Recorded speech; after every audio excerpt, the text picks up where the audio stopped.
Shri Ram Sagar project से मुंसलिक सैलाबी नहर में पानी न आने के बायस बालकुंटा मंडल के सैकड़ों किसान शदीद तशवीश में मुब्तला हैं।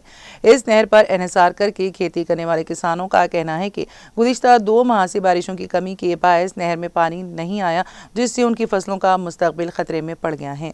श्री राम सागर रिजर्वायर में पानी की सतह इंतहाई कम होने के सबब हुक्काम सैलाबी नहर में पानी छोड़ने से कासिर हैं। मुतल्लिका हुक्काम के मुताबिक अगर आइंदा दिनों में अच्छी बारिशें होती हैं तो ही नहर में पानी पहुंचने का इम्कान है। बालकुंडा, बासापुर, किसान नगर, बोदेपल्ली, पेड़गल, पोचमपल्ली, डोंगल, वेमपल्ली, मेपकाल और दीगर कई देहातों के किसान इसी नहर पर इन्हिसार करते हैं। आम तौर पर बरसात के आगाज में ही नहर में पानी आ जाता है, लेकिन इस साल बारिशों की कमी के बायस पानी का शदीद बहरान पैदा हो गया है। किसानों के पास फसलों को बचाने के लिए मुतबादल आबी वसाइल मौजूद नहीं है, जिसकी वजह से उन्हें शदीद मुश्किलात का सामना करना पड़ रहा है। इस पस मंजर में किसान तंजीमों ने हुकूमत से मुतालबा किया है कि वो फौरी तौर पर पानी के बहरान के हल के लिए इक़दाम करें, वरना इस पूरे इलाके की ज़राअत बुरी तरह मुतासिर होगी।